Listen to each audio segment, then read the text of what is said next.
अब चाहिँ म यो पर्कलाई बोइल गर्न आँटेको तपाईले देख्न सक्नुहुन्छ। यसमा मैले अलिकति निमक लगाएको छु अनि पानी, अनि यसलाई चाहिँ मैले सिर्फ एकै सिटी मात्रै पकाउँछु किनकि धेरै सिटी गयो भने एकदम राम्रो हुँदैन, धेरै पाक्छ। त्यसको लागि म यसलाई एक सिटी मात्रै लगाउँछु अनि त्यति बेलासम्म यता म धनिया अनि जिरालाई चाहिँ गरम गर्छु।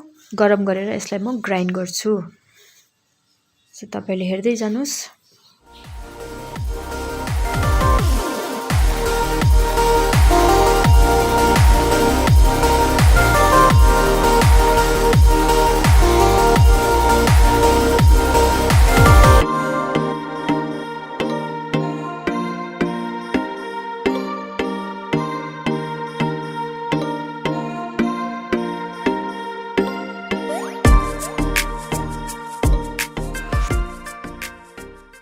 मैले जिरा अनि धनियालाई चाहिँ गरम गरेँ हैन हल्का।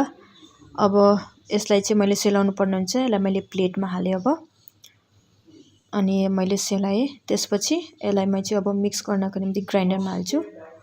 अनि यसको साथसाथ म चाहिँ ब्ल्याक पेपर पनि यससँगै मिक्स गरेर यसलाई चाहिँ म ग्राइन्ड गर्छु, ब्ल्याक पेपर, किनकि यसलाई अब अलग्गै गऱ्यो भने फेरि टाइम लाग्छ। सो यसलाई म सँगै ग्राइन्ड गर्छु।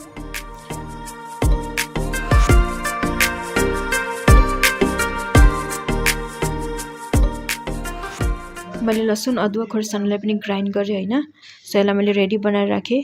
अनि किङ चिल्ली चाहिँ म 2टा जस्तो काटेर हाल्छु अनि 3टा जस्तो चाहिँ यसै गोटै हाल्छु म त्यसमा, किनकि स्पाइसी बनाउने वाला छु त्यही लागि। अब सिटी पनि हानिसकेछ।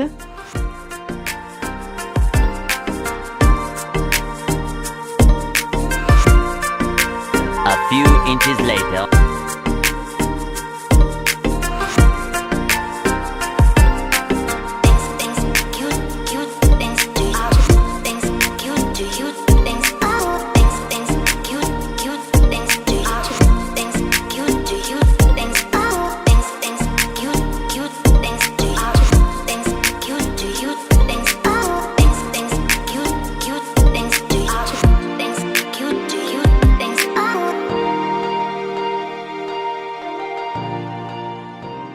म चाहिँ अब ह्यान्ड ग्लोभ्स लगाएर आएँ। ह्यान्ड ग्लोभ्स किन लगाएको भन्दाखेरि मेरो हात चाहिँ छिट्टै पोल्छ कि, त्यही लागि मैले ह्यान्ड ग्लोभ्स लगाएँ। अनि एकछिनमा किङ चिल्ली पनि काट्नुपर्ने हुन्छ, त्यही लागि हात पोल्छ भनेर चाहिँ मैले ग्लोभ्स लगाएको हो। सो यसलाई म खाली गर्छु अब खोर्सानीलाई।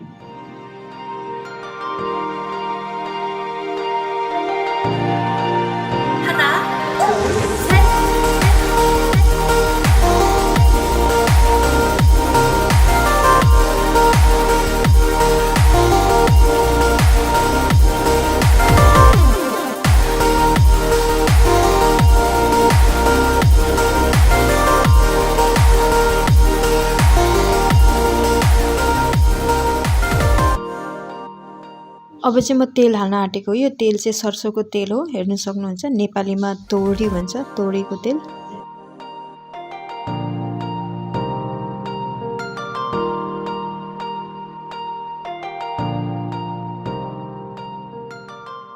मैले चाहिँ तेल थोरै हालेँ किनभने सुँगुरको मासुमा चाहिँ पहिल्यैदेखि अब चर्बी हुन्छ, त्यही लागि तेल चाहिँ कम्ती हालेको मैले।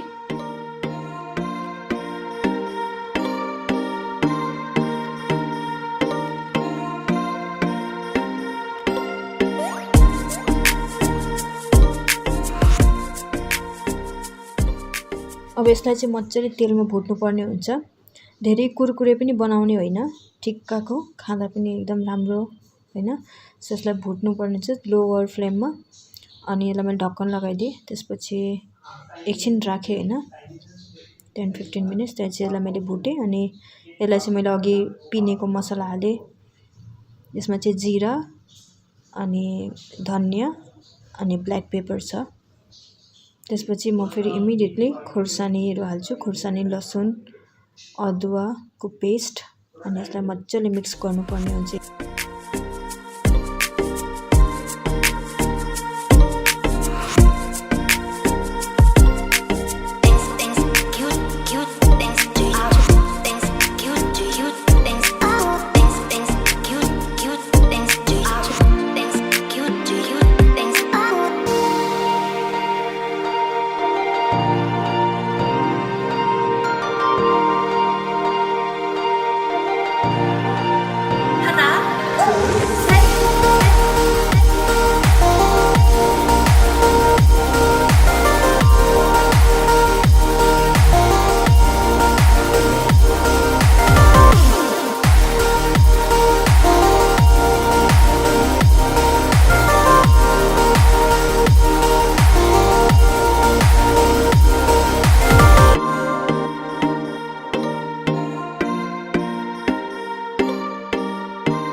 1 hour later.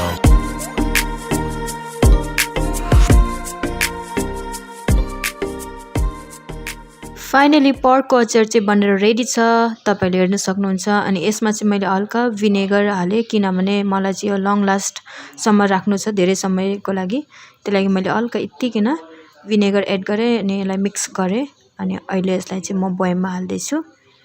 यो चाहिँ जस्तो लाइक टाढा बस्ने मान्छेहरूको लागि चाहिँ धेरै राम्रो हुन्छ, बनाएर लैजानुको लागि, छिटो बिग्रिँदैन पनि होइन।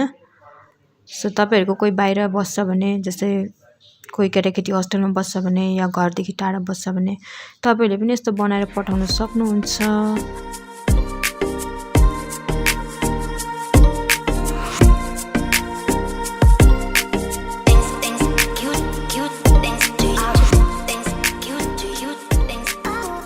आजको भिडियो चाहिँ म यहीसम्म राख्छु।